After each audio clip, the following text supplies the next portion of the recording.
Thank you. So, as John said, this is the June 2021 River Road Community Organization meeting. And first, what we do in these meetings is go around and introduce ourselves by our name and the street we live on. If you live in the neighborhood, if you don't live in the neighborhood, let us know what neighborhood you live in.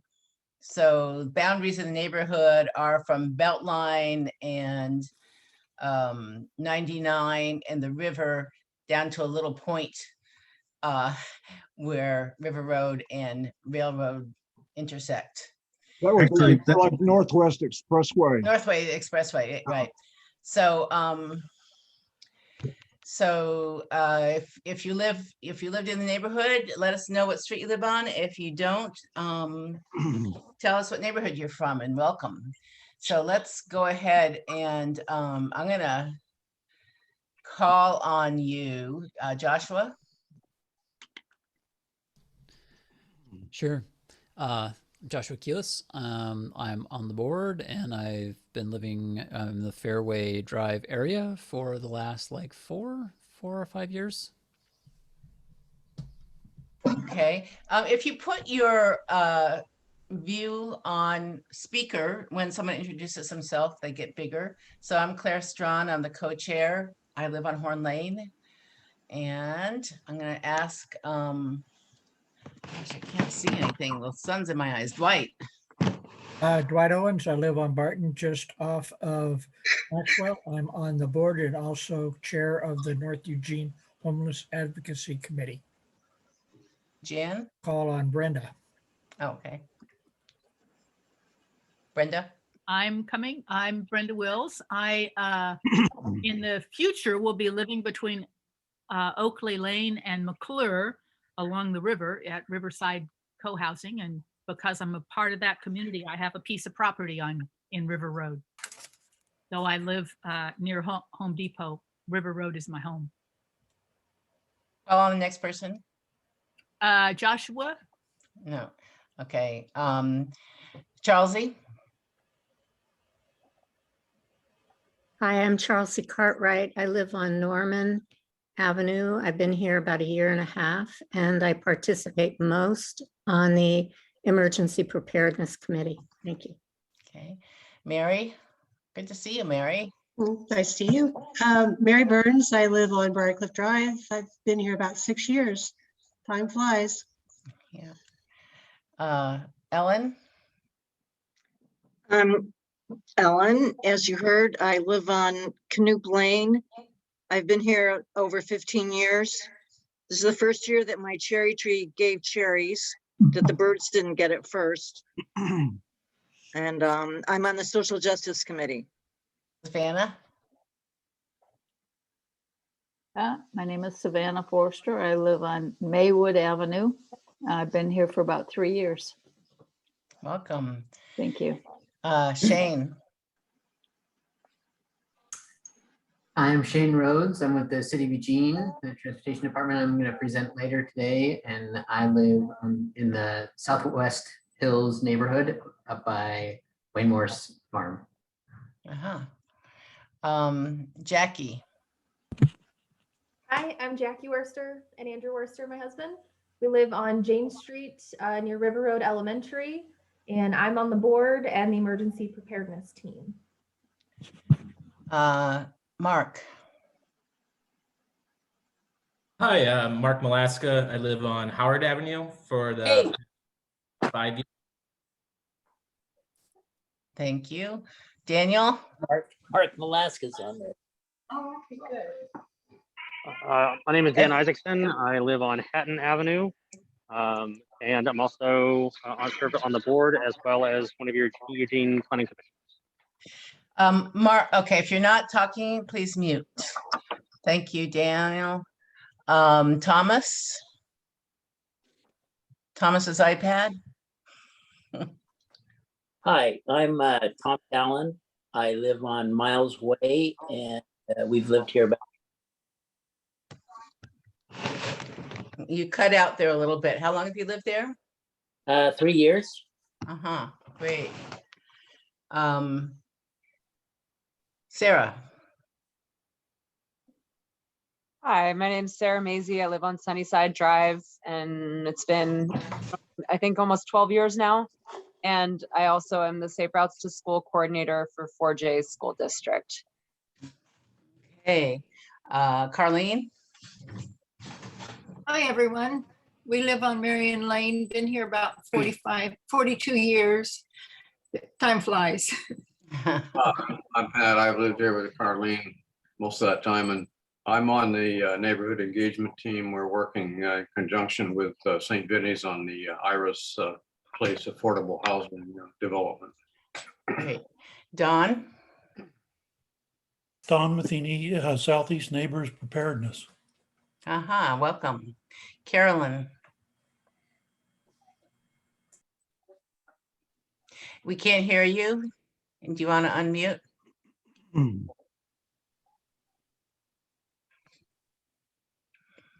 No. See if you can increase the volume on your microphone. We still can't hear you, and we'll come back to you in a minute. Juliet? Hi, I'm Juliet Thompson, and I live at Fairway Drive, and I've lived in the neighborhood about 8 years. Thank you. Let's see, who haven't we seen? Tiffany. Hi, everybody. I'm Tiffany Edwards, and I'm actually I'm with Lane Transit District, so I'm listening in to hear about what's happening with that tonight. But I'm also I serve on the Eugene Planning Commission with Dan Isaacson. So Great. Lindsay. Hi, I'm Lindsay. I've lived in the neighborhood since 1997.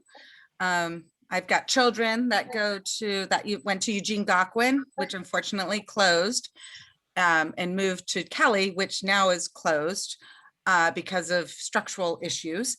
And now I have them at North Eugene High School. Harry. Jerry or Harry? Harry. Okay. Harry Sanger, I'm a board member. I live on Rosewood Avenue and also work at LTD with Tiffany. So great to see some fellow people here. Great. Carolyn and Jerry, are you ready to introduce yourselves? Nope, still not hearing you. There you go, there you go. No, that was me, sorry. Oh, okay. Rick. Hey, I'm Rick Rubin. I've lived in the neighborhood since 1991. Thank you. Robin. Hi, my name's Robin. I live on Escalante between Maxwell and Howard, and I've lived here probably about 28 years. Thanks. Kelly and Lee. Hi there. We are on River Road. We've been here a little over 3 years. River Road. Okay. David.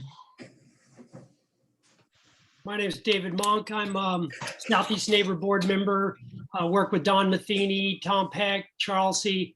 on wildfire preparedness and with the NLC Preparedness Network. Thanks for coming tonight. Of course. And Jessica and Joey. Hello. Yeah, we're off of Wasso Drive, and we've been here for 3 years. Okay. Drew. Hello, I'm on Maynard Avenue, and I've lived there for 6 years. Are you literally on Maynard Avenue as you're going down the street? Well, not normally, but I'm not driving. Oh, okay. Now I lost my place. Let's see.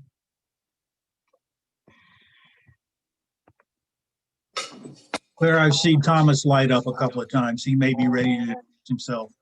Thomas already introduced himself. Thomas iPad? Oh, my bad. Okay, so I can't tell if anybody's outstanding. If you're an outstanding person, will you please speak up now? Introduce yourself. I'll go next then. Okay, Jan. This is Jan Spencer. I've lived over here on Benjamin Street for 21 years, and I'm involved with the Resilient Living Working Group. Great, thank you. John. You. John Belcher, River Road. I live off of Adele, and I've been here for 10 years, and I am co-chair of the board. And Adele? did I say Adele? Wait a minute. Yeah. Well, Adele is also connected to, help me, I just had a mind. He lives on Rome off Arbor. Lane, off of Arbor. Thank you. I got my A's confused. Okay. This is a good start. So are we done with introductions? John, your time isn't ready yet. I'm still managing the meeting. Okay, thank you. Okay, so so first we have announcements. And we have a packed meeting, so please make it quick. John. Thank you, and I apologize. Many of you may be aware that we have been working to try to get the owners of the Gate Greenway townhouses to reopen their easement for both bikes and peds. They closed it down sometime around the beginning of the year. We made a proposal to them. They said, thank you, no. But the thing that's interesting is that although the gate is closed, the lock is off. So I don't know what that means, but we may be close to a resolution. Stay tuned. Okay. Anybody else have an announcement? And I can't see everybody's face, so if you do have an announcement, just go ahead, unmute and speak up. This is Dwight. Since we don't have physical sign-in sheets, if everybody would sign in on the chat, that would be appreciated. So we have a record of attendance for tonight's meeting. Thank you. Thank you. And that's particularly important if you are coming for the first time to the meeting, because when we vote on issues, you need to have attended a prior meeting in the past year. So this is how we know you're legit for voting. Thank you. Harry? Yeah, I have an announcement. This has been a super busy week for River Road Online, apparently.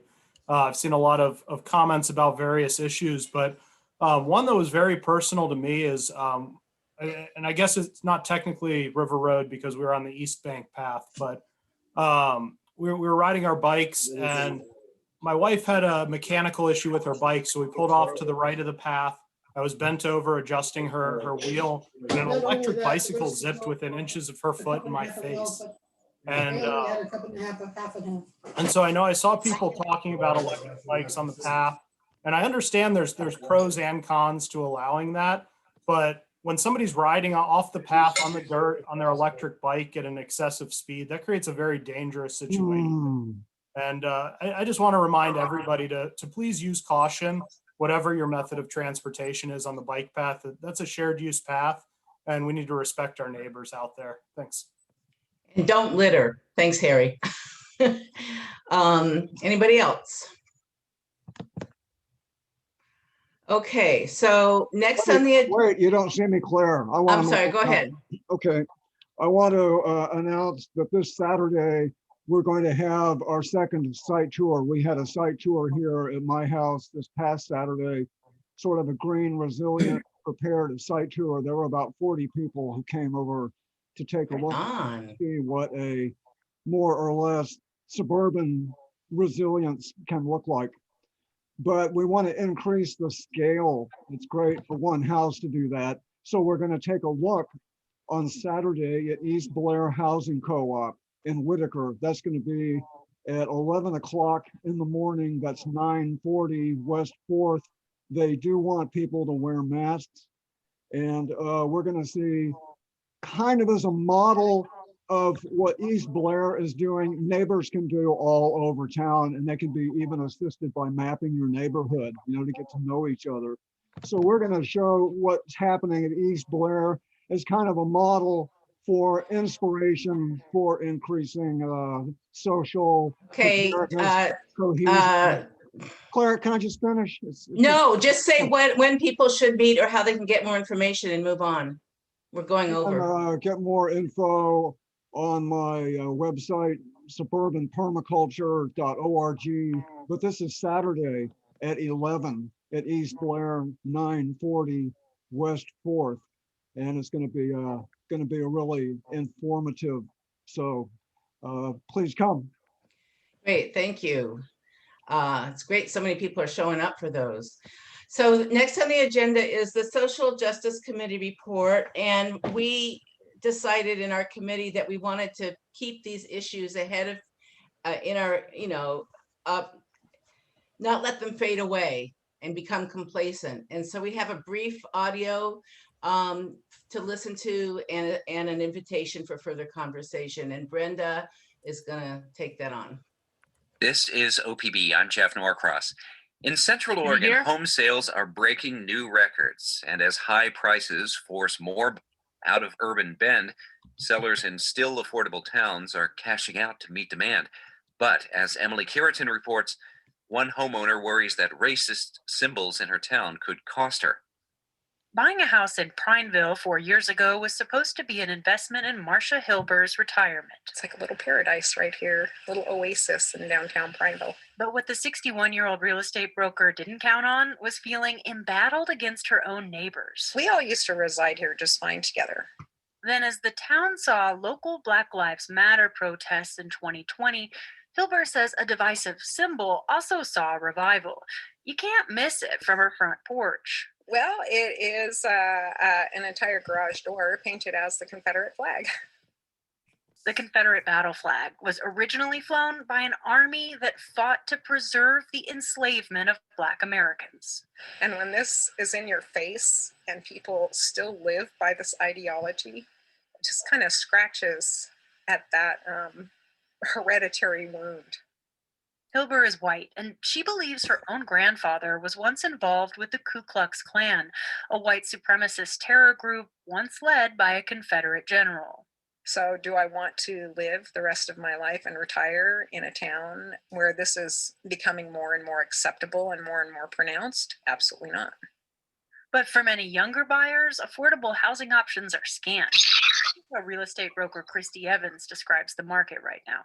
Insane, crazy, bonkers. The average home price in Bend has gone up more than 40% since the pandemic began. If you don't have cash, it's tough. It's real tough. This trend worries Bend renters like 28-year-old Margarita Podgorny. Where we started to look almost out of desperation, really. We're lucky to have stable housing now, but we weren't sure how long that would last. She and her husband have long been saving up for a down payment to buy their own home. The couple made around 20 offers, all of them rejected. Just when we feel like we're ready, it seems like the goalpost moved a mile, and now we're kind of back to saving again. The competition for starter homes has driven other first-time buyers from Bend to Prineville. It comes with chickens. So I have little chickens to look forward to. 26-year-old Lorelei Garrity says she's also looking forward to living in a smaller, more close-knit community with a fraction of the population of Bend. She believes in neighbors helping neighbors. And solving problems without having to bring in forces like the police. Garrity is white and a supporter of the Black Lives Matter movement. So if my neighbor in Prineville hoisted the Confederate flag, I would really want to try to form some kind of relationship with that person. She grew up in Tennessee, a former slave state, and she's had conversations about the flag before. My mom's brother, he's like the definition of a redneck in the best possible way. I mean, I've got long hair and a beard and tattoos. This is Garrity's uncle, M.D. Kirkpatrick. I had a denim vest. The whole back of it was a rebel flag. The 58-year-old lives in Knoxville, Tennessee, and at one point in his life, he had all kinds of Confederate flag stuff. It just represented I'm from the South, and I love the South, and I'm proud of it. But Kirkpatrick says he doesn't wear that vest or fly the rebel flag anymore. I grew up not associating slavery with what I thought of from the battle flag, and now I just know that you can't separate the two. They're one and the same. For Marcia Hilber, the home seller in Prineville, confronting her Oregon neighbors about the flag's pro-slavery history only seemed to make things worse. So there's this one, and then around the corner over here, there's another Confederate flag that just went up. She worried these racist symbols would lead to a financial hit. This could have a real effect on property values, depending on my buyers are, or it could take longer for me to sell my house. But when Hilba recently listed the place, the flags didn't seem to deter buyers. She got multiple offers over the asking price on the very first day. Emily Curitan, OPB. This is OPB. I'm Jeff Hey, Nork. you're supposed to be off. Thank you. This is so there's a lot in that little 4.5 minutes that would be interesting to talk about, the changes in symbols and how we feel as neighbors. So Juliet and Claire and I will be available at 11:30 on Wednesday at Reality Kitchen. This could be something we do more often, but we want to just have a place where we could come together and talk about reactions to that little presentation or anything else we come together as River Road folks. Reality Kitchen this coming Wednesday, 11:30 to 12:30. And Reality Kitchen, you'll just have to look it up. I didn't do the address. It's a great place. I'll buy you a cup of coffee if you've never been there before. It's right across from Canute Lane. Thanks. Thank you, Brenda, for bringing that to our attention and trying some new things out here. So I appreciate your patience, and we're experimenting how to have conversations in the neighborhood. So we're going to roll it over to John now. Thank you, John. Thank you, Claire. It's my first task to welcome Shane Rhodes and Sarah Mazzi to make a presentation on a couple of transportation projects that may come to our community soon, and they're going to fill us in on what they are and what role we have to play, I assume. So I don't know which of you wants to go first, Shane or Sarah, whichever. Yeah, I'll go ahead and kick us off. You mind if I do a screen share and do a bit of a presentation? That work okay? Joshua, can you make that possible? I can do it if that's okay with you. You got it. That work good? Yes, thank you. All right. Great, so thanks for having us here today. I'm Shane Rhodes. I'm the Transportation Options Coordinator for the City of Eugene. I work in Public Works in the transportation team, and I work on different projects around programs and projects are mostly focused on active transportation, getting more people walking, biking, taking transit, and connecting to our Vision Zero goals. And today I'm here to talk to you less about our programs and more about some infrastructure projects that are coming to the River Road area, some in your neighborhood and some sort of bordering it. My main focus will be on a Howard Avenue project that's with Safe Routes to School. And so Sarah will join part of that conversation. And then as well as a potential bridge over Beltline to connect River Road and Santa Clara neighborhood. So I'll run through a few of these projects and then we'll have some Q&A and discussion at the end. Can you remind me, John, how much time we have? We have 15 minutes? Yeah, including time for questions, 20 minutes. Okay, I'll try and blaze through this. So the city has received funding through the Safe Routes to School program with ODOT for improvements to Howard Avenue. We also received some funds for a Bethel project, but this was the biggest project of the two. And you might have heard about this project already because we did a little bit of outreach at the beginning, but now we're in the stage of, we just signed the letter of intent to proceed from ODOT, and now we're entering into the outreach stage. We will have a year to work on outreach and design before we actually bid this project. So this won't be built next summer, but likely the summer after that. We want to make sure that we get it right. And so we have plenty of time, and we just wanted to come to you early on in the process to talk about what would fit well in the neighborhood. And Sarah can kind of give us a little background in a minute on what that is, sort of how we got here. Well, I guess maybe we should do that first, Sarah. Maybe you can just talk a little bit about Safe Routes to School and sort of how we got here real quick.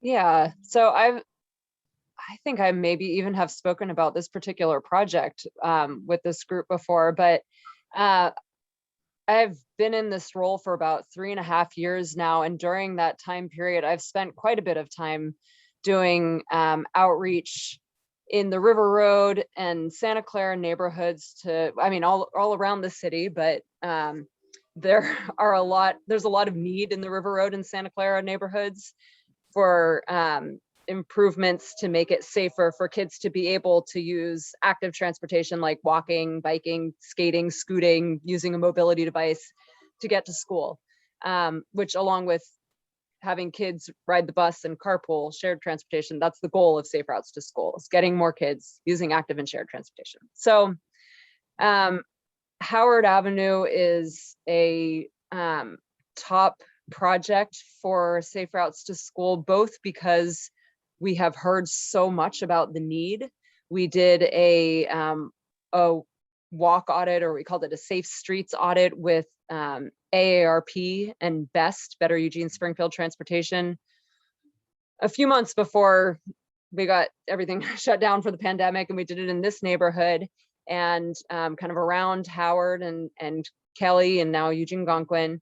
And we heard from a parent there that she lived on Howard Avenue, a couple blocks from the school, and drove to school because it is just so unsafe.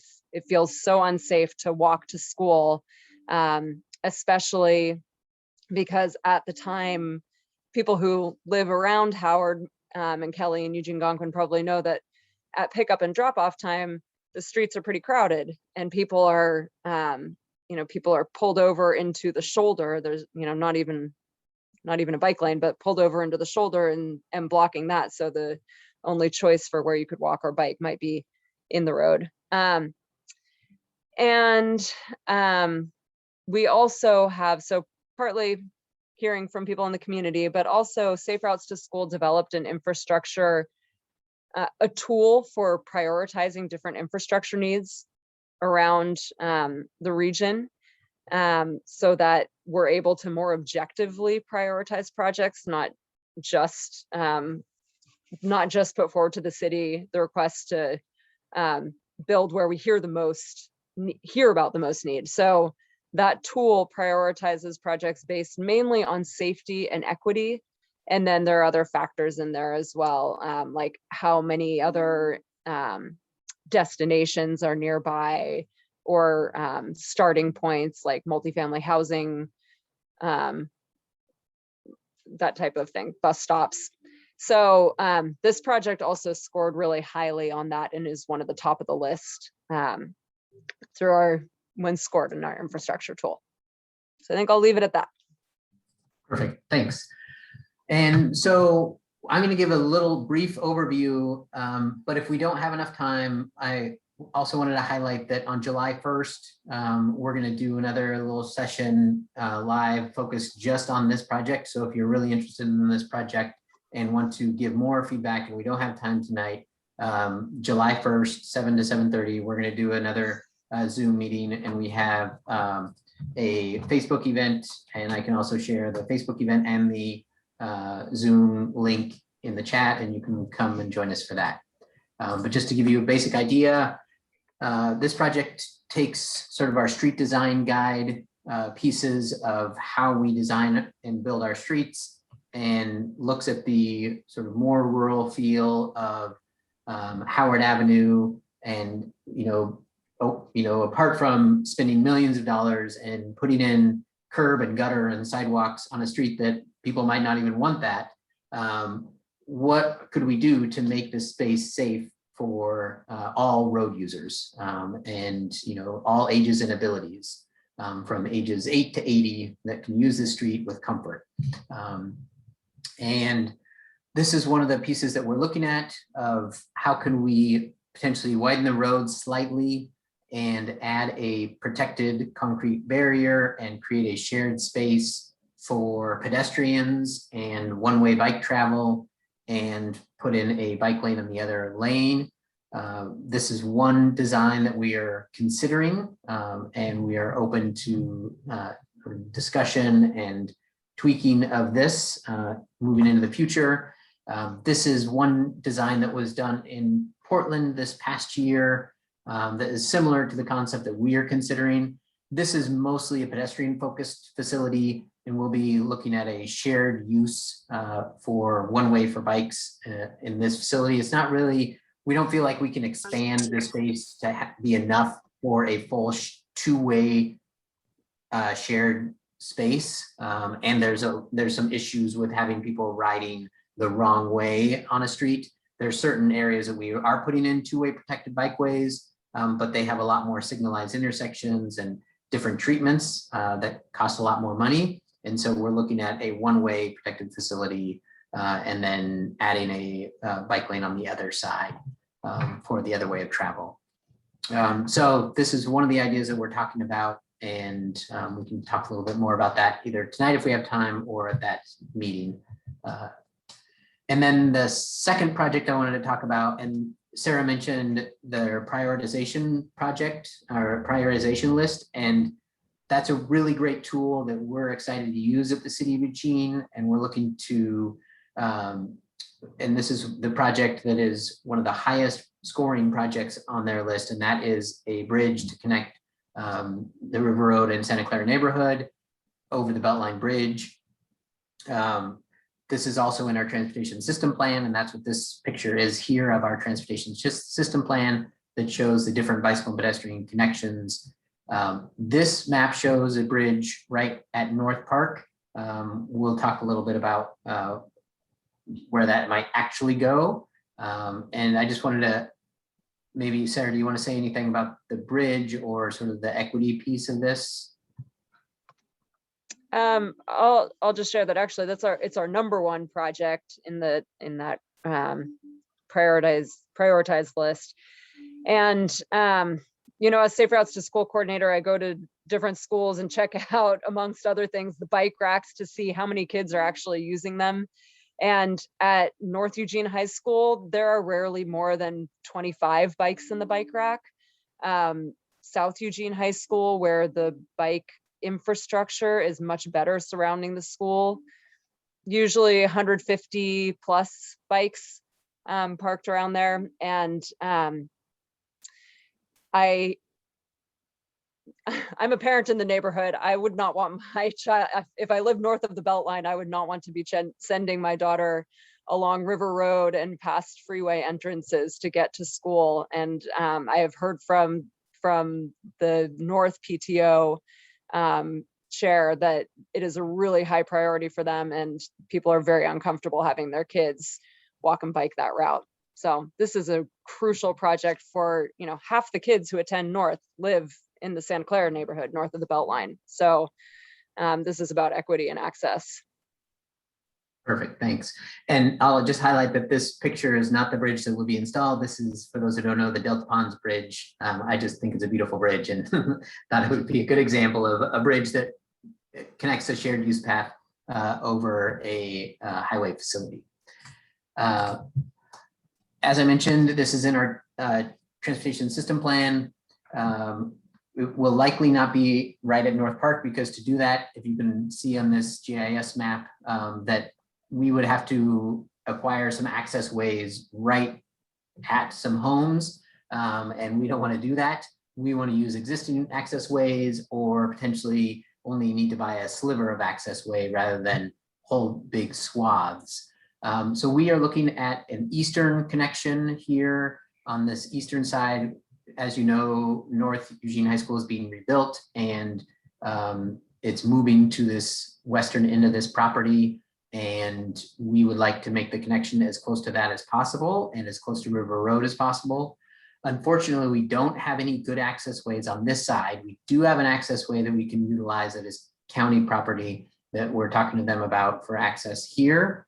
But currently we have no good access on this side. And so that's going to require some talking with homeowners and see if there is even a possibility of doing a friendly purchase of some land to get us an access way to this area that would allow us to do a rise that's ADA accessible, a bridge, and then a rise back down and an access way to Ruby Avenue.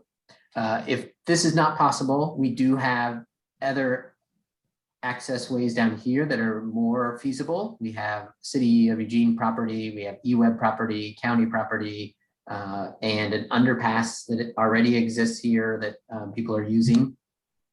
We could heighten that underpass. We could build a bridge on this western side. My preference is to do all we can to get it as close to here as we can, but if not, then make this connection here to the end of Ruby Avenue.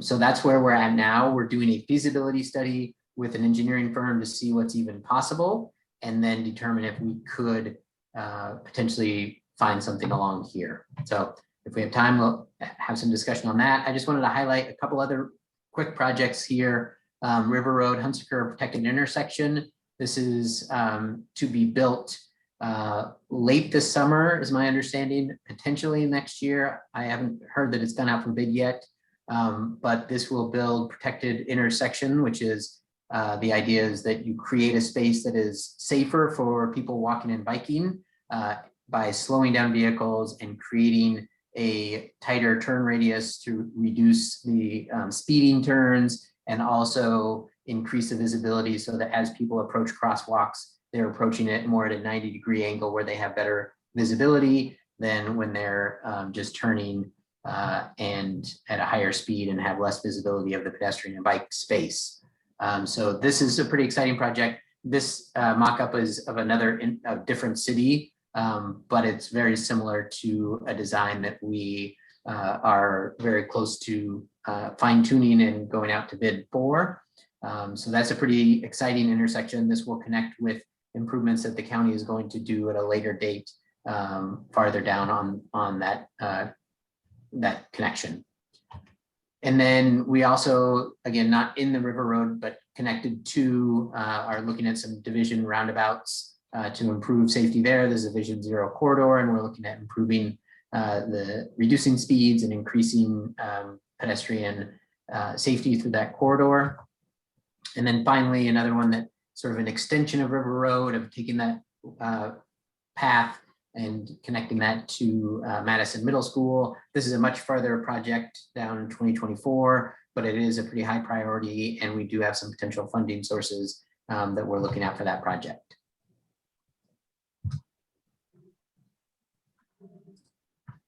That's all that I have, and I would love to see, John, if we have any time for questions and discussion. Shane and Sarah, thank you very much, first of all. Second of all, because we had to add this extra item for the safe spot discussion, I'm afraid we're going to have to cut it off at this point. So I apologize for that to you and to our audience. In case you didn't notice, Shane did put the Facebook address for that July 1st session. And if the bridge keeps going forward, we'll certainly have you back to talk about that some more, Shane. And Sarah, maybe we can get some more information for you for the next newsletter as well.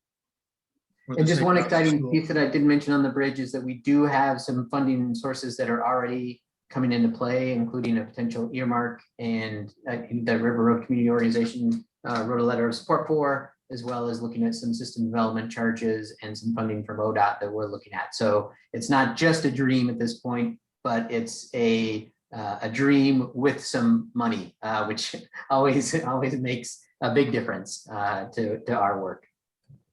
Good. Well, thanks. This is great news. And I have one other piece of great news, transportation related too. You may recall that on January 1st of this year, one of the residents of Echo Apartments was struck and killed crossing River Road to go over to the Dairy Mart on New Year's Day. We asked the city to see if they could find funding to put a stutter flash or a pedestrian activated crossing there. They applied for an emergency safe routes to school grant, and they got it. So that's the good news. The challenge is that the city's construction schedule is already full for this year. So we will probably see that in the beginning of summer of next year. But the good news is it's going to happen. So lots of good news transportation wise. Thank you both. Thanks for having us. I'll stay on a little bit longer and answer any questions that come up in chat. That's a good idea. Savannah has If you one have and- questions, put them in the chat for Sarah and Shane. Thank you, sir. Okay, Claire, back to you.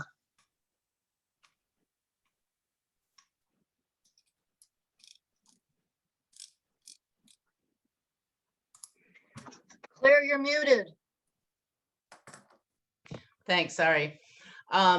I'm not clear who is speaking tonight for the fire prevention work. So someone want to say? I assume it's Tom, right? I didn't That's see correct. Tom. Oh, there you are. Okay, thank you, Tom. I didn't see you earlier. So I'm going to let you introduce yourself and what you're going to be talking about. And we have about 20 minutes for this conversation. Great, and thank you. If you could share the hosting with me, I have a PowerPoint to present.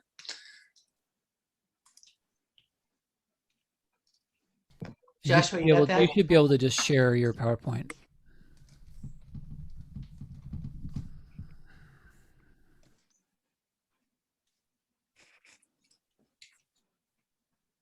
Can everybody see this?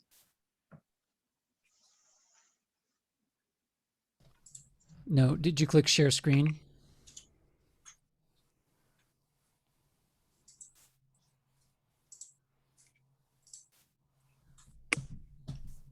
There we Okay. are. How's that? That's good. Great. Well, first, thank you very much for inviting me to present. I am one of the founders of the Eugene Wildfire Preparedness Coalition. I put together a 2020 wildfire lessons of the 2020 wildfire season. And many of you folks have seen this. I presented it to your Emergency Preparedness Committee. So I decided to change this to make it a more wildfire risk and preparedness. So basically, we're going to talk about solutions, but I need to talk a little bit about the risk and what it poses for us in Eugene. So I'll get started. Some of this is a little startling, but to my mind, wildfire is probably one of the biggest risks to our community, and we definitely need to get prepared. So let me get started. This is a cross section of a tree that's several hundred years old. It has been through many fires, and just like the rings on the tree, the fire injures the tree regrows and makes a marker. And I don't know if you can see this, how well you can see it, but it looks like there is fire probably every 20 to 50 years, and sometimes more frequent. So the point of this is that fire is a part of our ecosystem. It plays an important role. Many species need fire to reproduce. And it's just something that people are very afraid of fire or have a lot of conceptions about fire, but it is definitely here to stay. And it's something that we need to prepare our community for.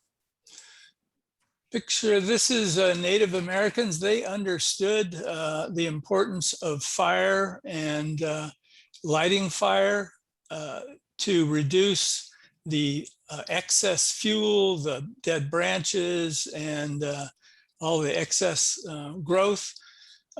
This does several things. It prevents the fire from reaching the upper canopy, which can quite often kill the tree.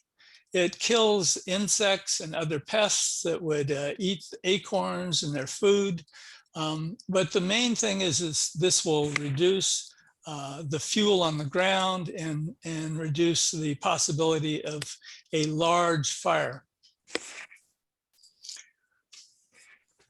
Fires pretty much burned out of control in the United States until about 1910. And there was a big fire called the Great Burn in 1910. It burned about 3 million acres in Idaho and Montana. And the US Congress passed some legislation to fund the US Forest Service, which was a fairly new organization, to engage in very aggressive fire suppression.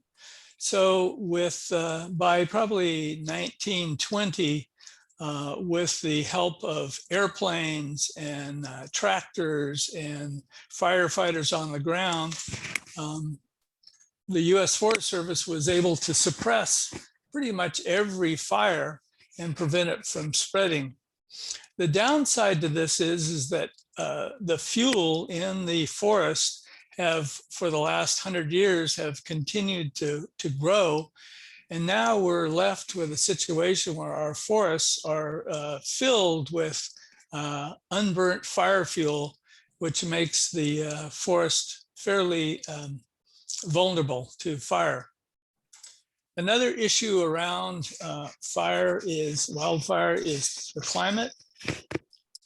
The Oregon Climate Assessment Report, which you can Google, is saying that wildfires are going to become more frequent and destructive in coming years. And that's really based on a change in our climate and our atmosphere. For millions of years, the CO2 level in our atmosphere was below 300 parts per million. But today it is at 400. Let me move my screen so I can see these numbers. It is at 419 parts per million. We produce, through the use of fossil fuel, about 40 billion tons of carbon we put into the atmosphere every year. So what is happening is this greenhouse gas, which CO2 is the main one, is increasing our planetary temperature. 11 of the hottest years on record happened in the last 12 years. 2020, NASA said, was the hottest year on record. In the lower left corner shows the recent drought map of Oregon.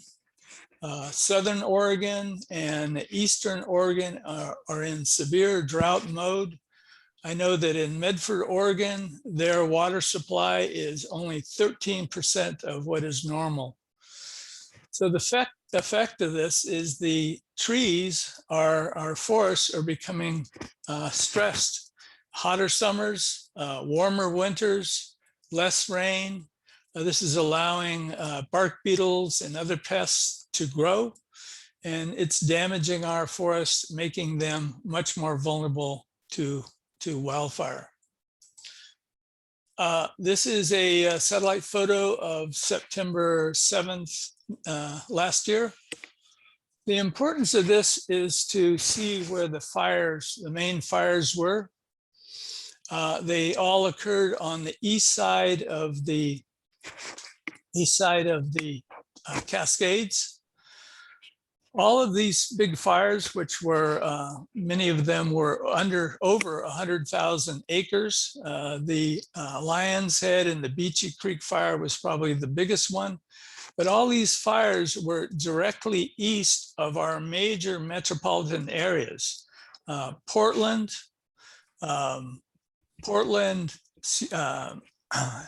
Ashland, down here, Eugene and Salem were all potentially close to these fires. And as our fire chief, Chief Heppel, said at one of our fire forums where he presented, said, had the winds continued, these fires could have blown into the urban areas. And he quoted, could have been fighting fire in the South Hills, meaning that the Holiday Farm fire could have crossed Springfield, Eugene into the South Hills.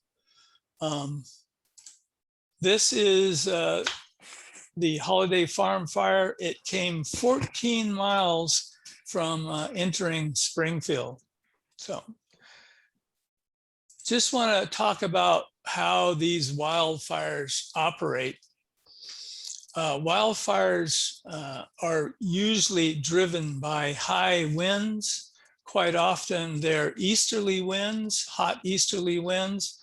And what happens is the strong winds pick up these embers and can carry them up to a mile ahead of the main fire and ignite other fires.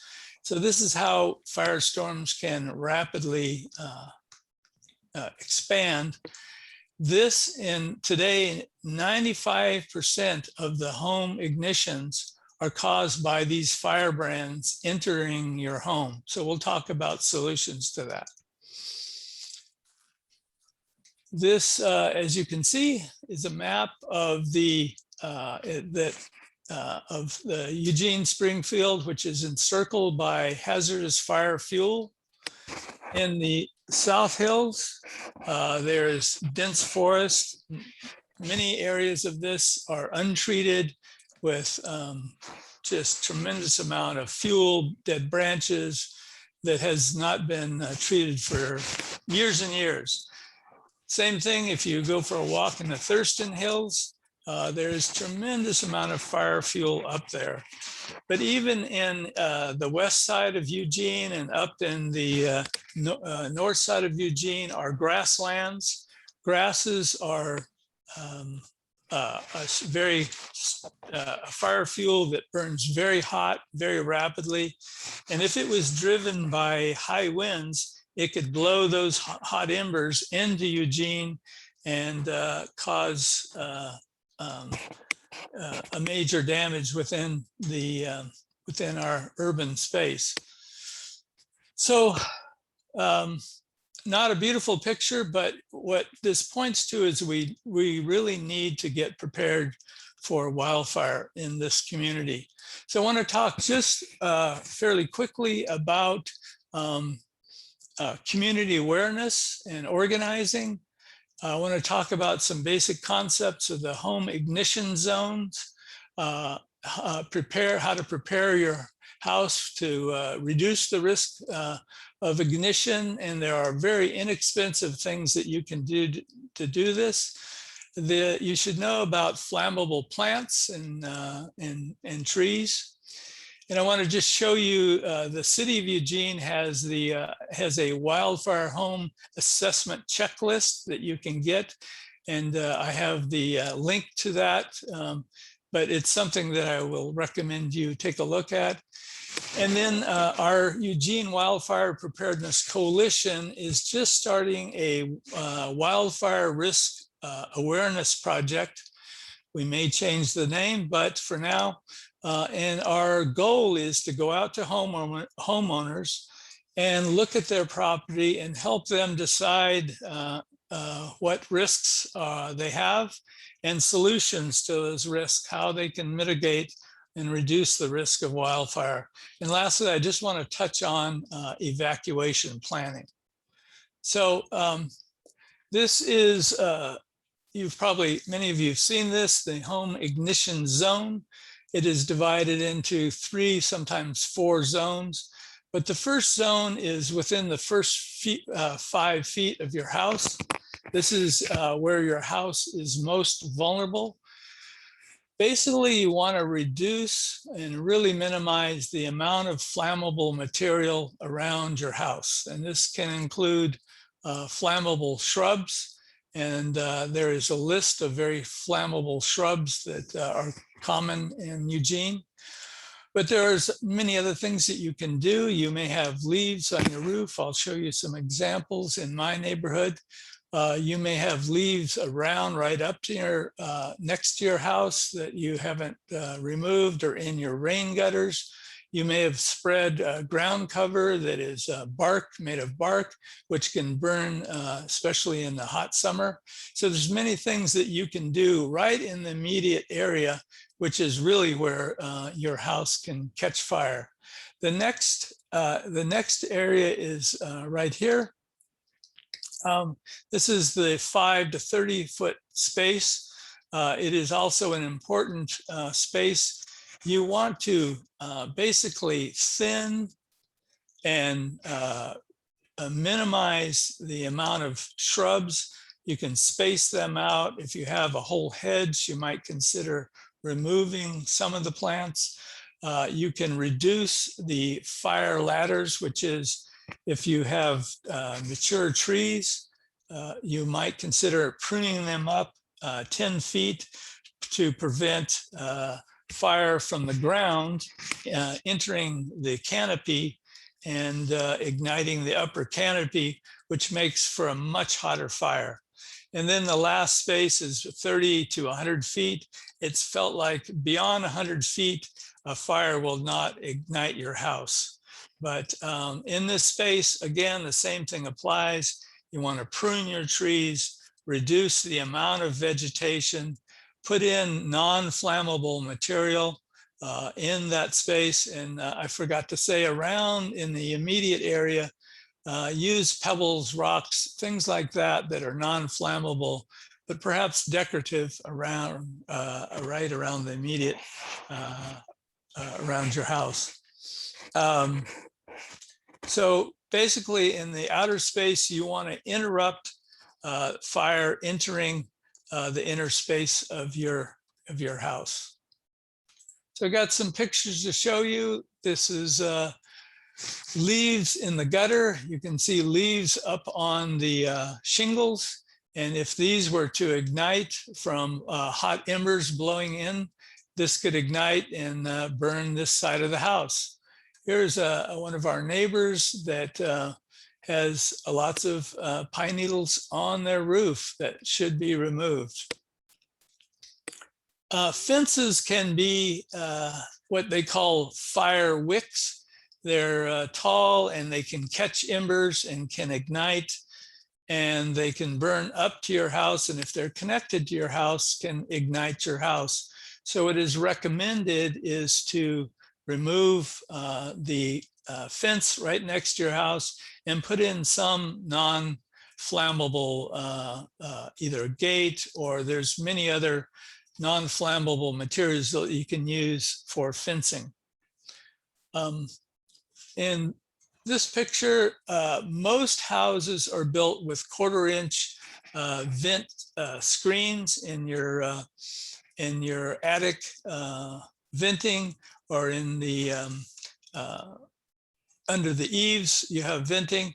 What is recommended now is 1/8 inch screening. So you can have that retrofitted. You can do it yourself. You can buy screening that fits right in standard size vents. But this will greatly reduce embers entering your venting and igniting your attic. So this is a tree that needs pruning. It should be pruned up minimally 10 feet. So there you can see a lot of branches hanging down right over the fence. This is a tree that's been pruned up, and this is more what you want to have in your yard if you have large pine trees. So you should know the flammable trees, shrubs, and grasses. This blue Atlas cedar is particularly flammable. When it ignites, it creates a lot of heat and can ignite your house. The Blue Haven juniper, and I just got out of class, and there's another plant, which is the Leland cypress, another plant that is particularly flammable. But it would be good, and like I said, I have links to all this stuff in the last slide, which I'll put in the chat. But these things, if they're close to your house, can ignite your house and should be removed. Invasive species, the Himalayan blackberry is incredibly flammable. Firefighters consider it close to gasoline. I did a field trip with the Ashland Fire Department recently, and we walked through where the Alameda fire started. and it started as a very small grass fire, but it ignited a massive amount of blackberries down on Bear Creek. And once it hit the blackberries, it turned into a huge fire, ignited trees, and then burned like 2,400 homes and businesses. So it's really to be removed. This is a Scotch broom, which you may know. This is like gasoline too. It burns extremely hot. The sap in this is very oily, so it burns high. Very large, high flames can ignite trees and burns very hot. This is a book. Are you close to finishing? I am. Good, thank you. So the city of Eugene, the fire department has this on their website, and I highly recommend you take a look at it. It has a self-assessment checklist, and it can help you go look at your own property and reduce the risks on your property. So evacuation, I'll go real quick. You want to prepare with having a to-go bag. There are links to evacuation planning, but you definitely want to have a to-go bag with documents, legal documents, cash, some food, water. You want to prepare your evacuation vehicle, making sure during fire season it has a full tank of gas. But there's many other things that need to go in your vehicle. Clothing. You want to be prepared to be away from your home if you had to evacuate for about 2 weeks. You may have children and pets. They have different needs than adults. You want to plan for them as well. So you want to know evacuation routes in the city. The fire department is preparing for documents. So for evacuation routes, they will tell you that it really is, they won't tell you exactly how to leave because it depends on the fire, which direction it's coming from will determine the evacuation route. But they are doing a job to have evacuation zones and evacuation routes.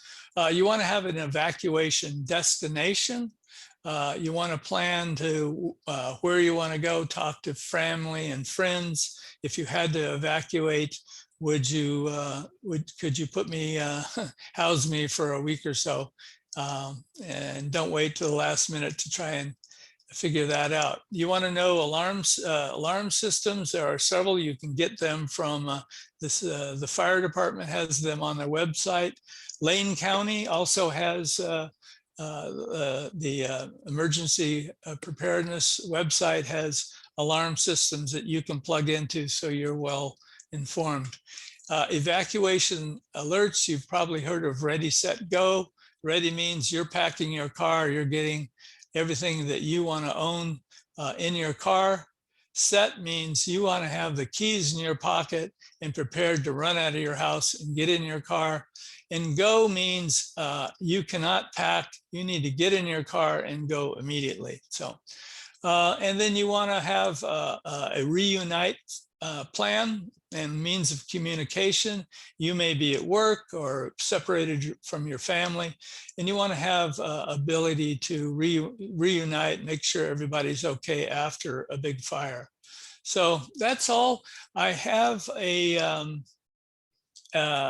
some links to a lot of different resources, which I will put in the chat in just a few minutes after this.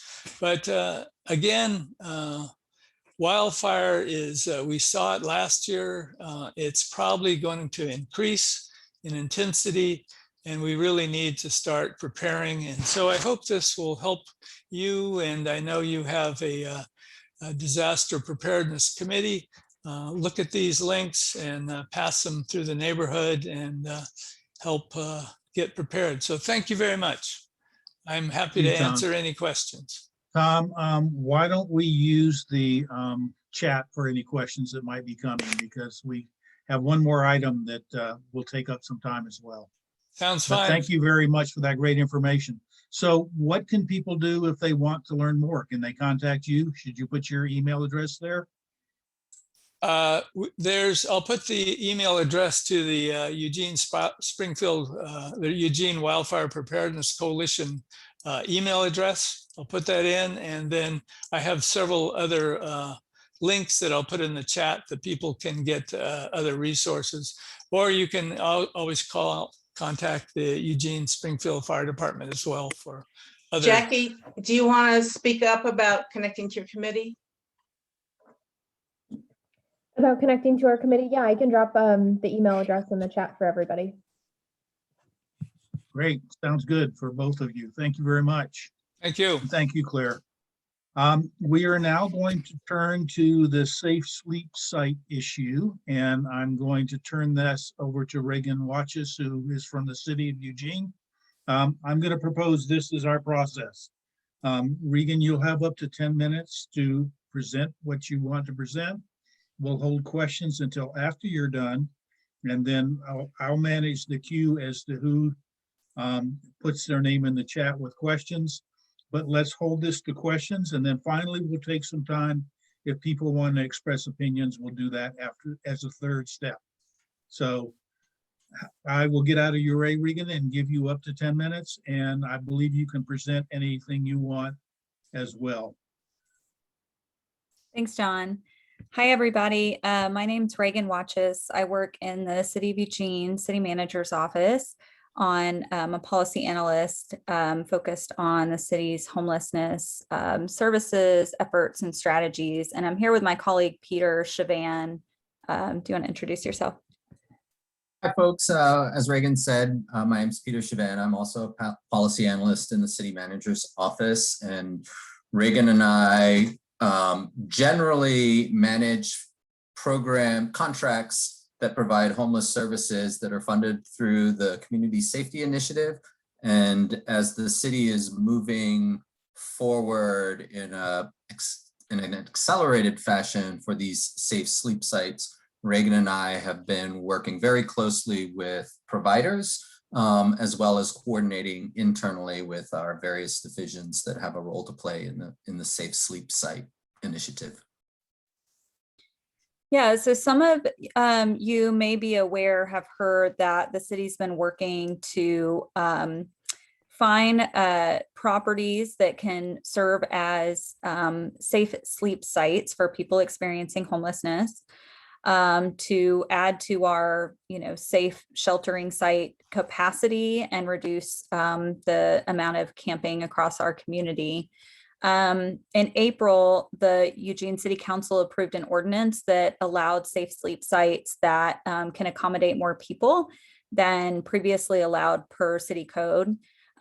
So this allows up to 60 vehicles at designated sites or 40 tents at designated sites. And any site has to be approved by council before it can be used and meet certain conditions. So the process to identify sites started, we had a site search team that looked across city inventory and has been working with Lane County, and also looking at private properties for sale or for lease that could work for this purpose. So they narrowed down parcels by whether they met certain criteria, the size and the shape would have to work, whether it's can stay relatively dry, they need access for servicing things like the portable restrooms and the garbage, and for emergency vehicle access, proximity to services, and proximity to public transportation. And then particularly for the private properties, we've been looking at properties that could be developed into housing. So we're working on a short-term strategy to respond to the immediate need around unsheltered homelessness, but we also were incorporating and keeping our eye on the long-term strategies, which are really about more permanent transitional shelter and permanent housing. So this has been made a community priority because our shelter capacity was dramatically reduced over the last year due to COVID, and our two primary shelters for homeless adults had to decrease capacity due to physical distancing requirements. And then, we've seen a lot of positive outcomes from programs like the rest stops that have been operating for several years. We have microsites and programs like Opportunity Village that offer what we call non-congregate sheltering, a model that gives people a sense of privacy and allows some community building. And with the services and the management, those have produced good outcomes in terms of exiting people into more positive situations. So currently the list of properties under consideration after that process of sort of whittling down includes a couple of potential properties in the River Road neighborhood boundary. They're really close to each other. They're the former LTD station at River Road and Beltline, so just south of Beltline. And then close by, there's a private property that's for sale at 151 River Avenue. It's a former church there that met our criteria. So no final decisions have been made. We're doing outreach to neighborhood associations and businesses. The Chamber of Commerce has been helping us with this effort. There will be a city council meeting on June 23rd where council will be receiving an update on the process and initial community feedback, and then potentially sites will come forward that they may be considering approval for. And then there's also for the LTD site, I understand there's an LTD board meeting on Wednesday to discuss the LTD site.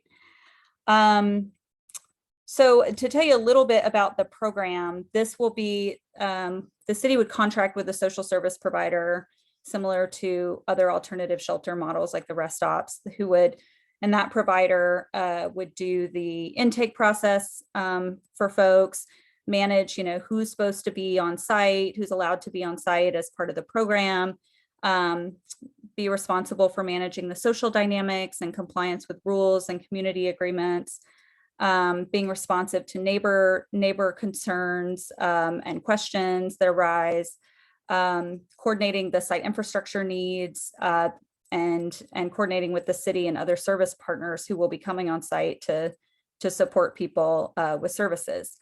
There will be daytime staffing as well as overnight staffing for new sites. And then the city staff will have ongoing touch points with the provider at frequent intervals.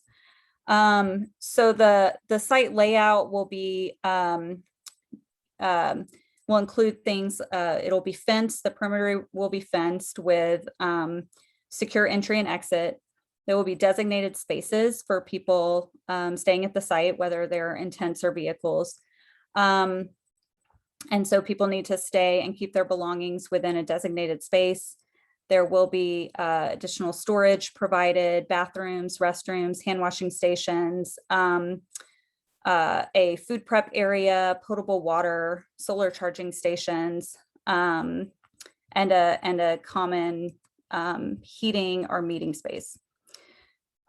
Rules of the site will include things like, no violent or threatening behavior, no weapons or illegal drug use on site, no trespassing or theft on neighboring properties, trash must be deposited in trash receptacles, no overnight visitors, people need to keep belongings and cook in designated areas, and best practices for preparing and storing food, heating, water, and waste management will be incorporated. So I think that might be about 10 minutes. So I will open it up for questions.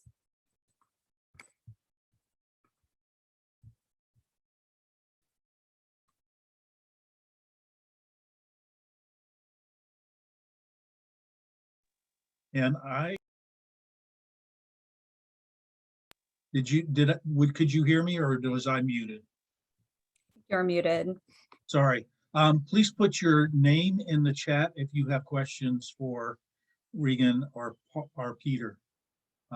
And I will start out while we wait for folks to do that. Regan, we already have a homeless facility on River Avenue on the old vets clinic, the veterans clinic.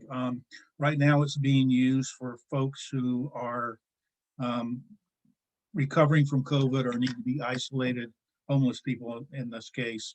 But the intention by next July is to turn that into an up to 75 bed wet shelter and navigation center, which means that people who are trying to transition into the general public will be staying there and working their way through their issues. But it's a wet center, which means there's limited demands on whether or not they're clean and sober. So my question to you is it a good idea to have a project like that within 100 yards of either of these two sites? I'm wondering about spacing. Yeah, that certainly, as soon as these were identified, was the first thing that popped up in mine and Peter's heads. And, I think so that shelter is intended to open next June probably, but needs to open before July 1st. And will, similar to these sites, have secured, people will only be able to be there if they've been referred and been accepted into the program. So I think kind of controlling, neither of these are drop-in locations. Neither of these models, at least, are sort of drop-in locations. I think that's something that's high on our minds for this location. And, any ways that we can have those programs, work together to ensure that I think for both the property, one thing I didn't mention is that we'd be any site that we open as a safe sleep site, we'll have a good neighbor agreement too. So we'll have the, agreements with the neighborhood to reduce impacts. So I don't have a good answer. I know that's definitely high on the minds of our leadership, is that concentration in this area. Thank you. And I will add that our neighborhood has been very supportive of projects such as this. It's just that proximity issue that I'm asking about. Claire Strawn asked, will cahoots be available on this property, either of these properties, to deal with issues should they arise? Yes, these are both within the city limit. So yes, they'll be available. Okay, I have another question from Harry and then one from Lindsay. So John, Liz actually has a question first. She had her hand up and she messaged me privately on accident, I think. But if Liz wants to go ahead, I'll wait for her. Okay. You can go ahead first. Okay, sure. Remember, please put your name in the chat. Yeah, she did. I just sent yeah. Anyways, so Reagan, I really appreciate the work that you described to protect the residents of these areas. But I have a few concerns about how we're framing this conversation. So first, you mentioned a lack of shelter space due to COVID, but now we're in low risk. And do you have a timeline for those shelters reopening in full? And then we're also, let's be clear here. You call it a safe, sorry, I was looking for your terminology, safe sleep site, which indicates that people would just be crashing there for the night. But we're talking about long-term temporary living. This isn't just a crash pad. So if we're sacrificing public spaces to be used, Harry, are these questions? Yes, John. What guarantees do we have to protect the integrity and quality of life of our neighborhoods? So I think there were two questions there. What was the first one again, Harry? When the regular shelters will be reopened in full? Oh, go ahead, Peter. I was just gonna, here we go. So yes, our shelter capacity reduced dramatically during COVID. And so I think we went down from maybe 400 to 250 or so. The truth is we have, according to Lane County data, about 1,000 folks in Eugene who are unsheltered. And so even when those shelters come back up to full capacity, we'll still see lots of people out there camping in places not meant for human habitation. So we need additional shelter. And then in thinking about community livability and homelessness, what we do know is the most destabilizing factor that contributes to community livability is unsanctioned camping. And so, you know, Reagan and I have a lot of experience working with the rest stop programs, and what we see for managed camping sites is that they dramatically improve the surrounding area. EPD generated a report that covered the years 2013 through 2019, and they looked at calls for services within a 500-foot radius of those rest stops. And what they found was that in the first year, calls for services dropped by over 30% and then remained consistent for the subsequent years. It's not quite an apples to apples comparison because these sites, we haven't done sites like these before, but what we do know is a sanctioned managed site with 24/7 staffing is better than people just camping along the streets with no connection to any structure whatsoever. Thank you, Peter. Yeah. So, did you say Lisa had a question, Harry? Liz, then Lindsay is what I see in my chat. Okay. Go ahead, Lynn. My name is Liz. I live on Silver, and so I'm very close to where the proposed sites are. And as a mother and a former educator, the first thing that comes to mind for me and concern is the proximity to North Eugene High School. These students are let out at lunch and frequent that intersection to go wait for the bus, to eat, etc. And there have been violent situations that have happened within the year or two with homeless and students waiting for the bus. So my question is, has the proximity to the high school and those students been kept in mind, specifically for the River Road Station location? And what say do parents have in this, if at all? So we're engaging with 4J, with the superintendent's office on this question to talk with them about their concerns and parents' concerns around this issue, because that's what we learned pretty, early on as we started looking at this site as well. So that's another factor that's high on our minds, and why we want to, we've been getting some emails from parents of North Eugene High School students. And this is another place where we think the real tight management is key, because again, you have staffing who are aware of everyone who's there. So if it were to move forward, that would be a real focus area and again, we have no guarantees that this is moving forward. Council has to consider it and approve it.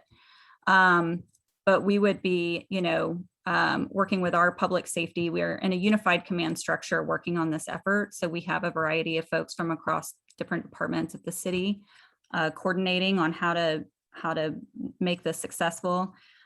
And as Peter said, we just have learned that, and some people, they don't work in the structure, so they wouldn't be on site if they can't follow rules. Our social service providers have experience terminating participation of participants who can't work within the structure that the program requires. So those are types of things. And again, we're working with our public safety officials to think about how safety in the surrounding area will be maintained for all of these sites. Thank you. Lindsay, did that answer your question? Yes, Well, I'm a concerned parent. Well, from Okay, North Eugene. thank you. okay. So I totally agree with what she said. I've got many more comments to say. Okay, I'll wait. well, hopefully we will get to some comment. So, Robin, Avidian says, will there be ongoing supervision at the site? And if it is the old transit station, will there be a fence blocking entrance directly to River Road, which has a lot of traffic? So yes, is the short answer to both of those questions. There will be ongoing supervision and there would be a fence around the entire site. Okay, and Rick, since we're running short on time, I'm going to ask your question for you, if that's okay. And his question is, why River Road? It seems to be their concentrations in the River Road area, the Whitaker area, the Train Song area, but not a whole lot of these projects are going in South Eugene or North Eugene. What is your policy for distribution of these? So, our city council has been interested in working, wanting geographic distribution of these alternative shelters for a long time. And we've been working to identify sites that meet our criteria across the city. And it's a real challenge to find sites that meet the criteria around, that I listed earlier, and around, the size, the proximity to transportation and services and all of those things. So it's been a real challenge, and the site search process is not ending here at all. It will be ongoing to identify more sites. They have a goal of finding sites for 300 people in tents and 200 people in vehicles. So there's a lot of work still to do around site identification. Okay, thank you. We are running out of time, so rather than have people verbally share their perception at this point in time, and this is very preliminary, we know that, but I'm suggesting that if you want to express your opinion about this issue, that we do a thumbs up. I think it's a great idea. A thumbs down, please don't do this. And a thumb sideways, which means I need more information or I'm not sure. And in order for us to be able to see those, you need to turn your video on. So would that be helpful for you to get some feel, Regan, from folks here tonight? I think so. There's also an email address that the city has set up to get input on this particular effort. Did you or Peter put that in the chat right now? Yes, I can. Thank you. Regan, I didn't see any other hands up. I was just curious. You mentioned there were others who didn't work in this structure. What is the city going to do Harry, to we're address moving people? on to expressing John, this is an our important perception. question that I think our neighbors want to hear the answer Harry, to. we're moving on. Sorry. What will the city do to address people who Okay, don't work Harry, in the system? We will answer that later at another time. So my request to folks is, at this point in time, if you are supportive of the project, a thumbs up. If you're oppositional, a thumbs down. And if you need more information, thumb sideways, please, at this point, and I will count.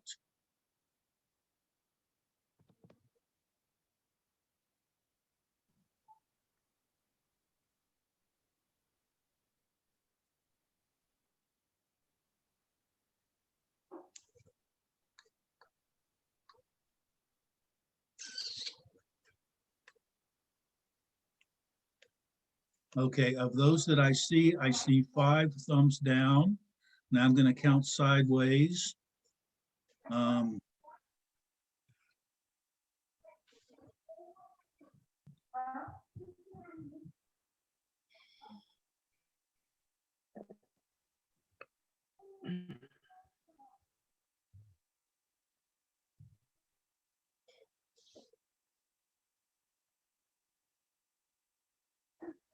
Including myself, 14 sideways, and then finally thumbs up.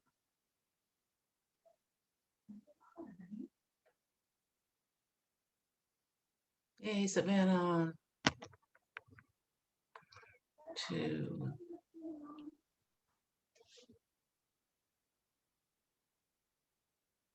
3. 4. And I count 9 thumbs up. I may be off by 1 or 2, but hopefully that gives us some bit of feel for where folks are in the neighborhood based on the information we have tonight. So, John, I put a motion in the chat. I move that we extend the Q&A on this important topic to our neighborhood by 10 minutes. I agree. Okay, all those in favor of that motion of neighbors, please raise your thumb up if you support 10 more minutes.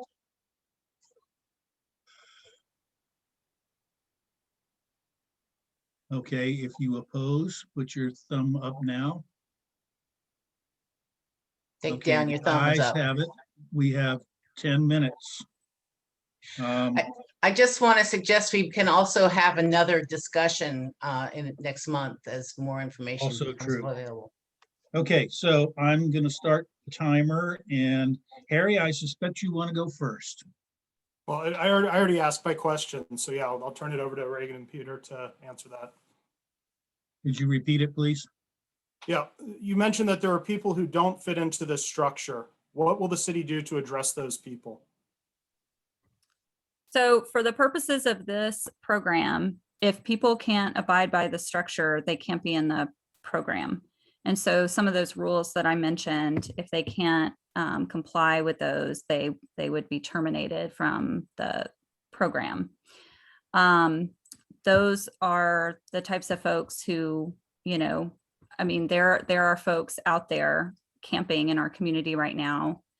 We're working to create this program to bring some structure to those who can comply with that structure. And so that's the goal of this. In terms of this program, their participation would be terminated. They wouldn't be allowed to be on site. And it's not a tenant situation, so there's not like an eviction process they'd have to go through. It would be trespassing at that point.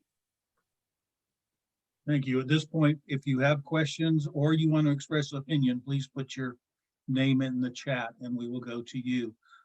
Liz has a question. So you mentioned that if they're not able to keep up with the rules and such, my concern is what if they're not going to be under constant supervision during the day once they're out in the community, going to the grocery store, going to McDonald's and the stores surrounding this area? So are they going to have to be caught in order to be removed? Do you know what I'm saying? So, I mean, so it's going to be at the sake of crimes or situations happening with the students or whatever, in order for, they'd have to get caught doing something in order to be removed, is my question. Yeah, I mean, I would say so. Our providers aren't going to be, you know, they're going to be there on site 24/7, but they won't be following people off site.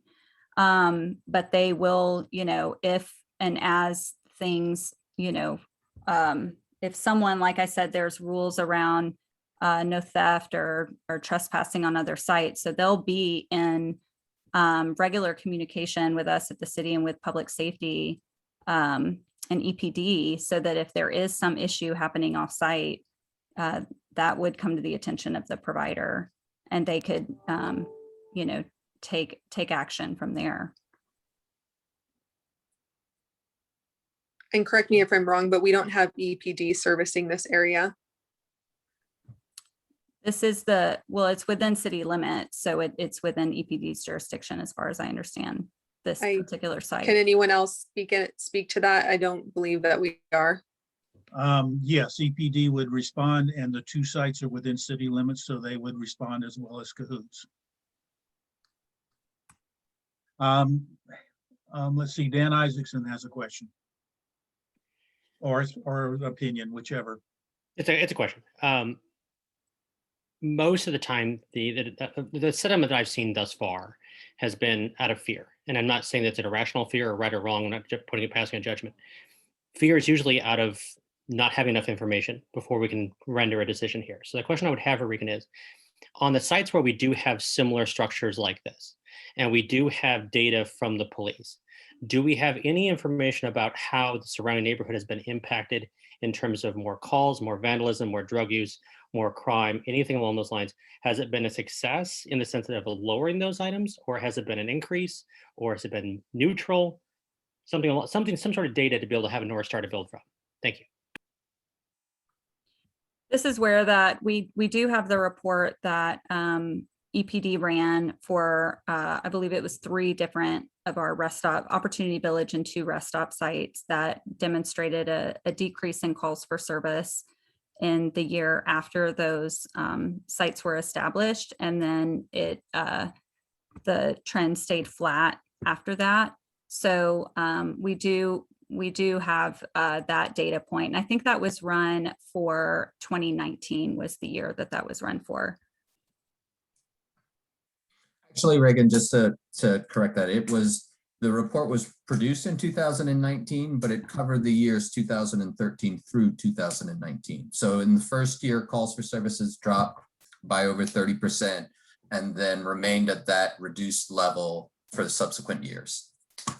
And how did that compare to the rest of the city? I don't have that information, John. Okay, thank you. Juliet has a comment. Yes, I want to say I have ridden my bike by the Washington Jefferson area previously when there was camping all around the Rose Garden, all the way around the other side of the Rose Garden, under the freeway, all the way back to the park on the other side. Then the rest stop went in and the controlled camping went in at Washington Jefferson Park. And the atmosphere around there has changed incredibly. It is so much more, there's not as much police presence. It's neater. It looks like people are doing okay there. My concern was around the when people were talking about the student interactions with homeless people, but somehow in my heart, I feel like there's a way that we need to treat people like people and start to make eye contact and not be afraid of each other. So I just want to put that in there, that I personally have seen this improvement. And, the more I think about it, the more I think it's probably a good idea. So thanks. Okay, anybody else? I don't see anybody else on chat. And I can't, well, is that Liz again? Yeah, I just wanted to say, again, since we're commenting, so you just mentioned the Washington Jefferson Park, and I do agree. I do think that there needs to be areas like this, but as the main speaker, I don't know your name, I'm sorry, has mentioned, the concentration of the camps is very concerning, and the location near the high school, because just like the Washington Jefferson Park a few days ago, a tent with 2 humans inside was set on fire. And I don't know the condition of those people now. They were in critical condition. So even in these controlled areas where there are people, on site managing them, things happen. And it is right next to our students, which is my concern. And then the high concentration just doesn't seem fair and equitable across the city. Thank you, Liz. Anyone else? Well, I want to commend this for a honest, frank, and cordial discussion. And thanks to both Regan and Peter for coming, answering our questions and taking our feedback. Regan did put in the chat the email address to send comments, and let me find that again. Why don't you just tell us, Regan? It's unhoused services at eugene-or.gov. Okay, and unhoused and services are both capital letters. Good. Well, thank you all. I appreciate everybody's participation on these varied topics tonight, and I'm gonna call us good. Thank you very much, everybody.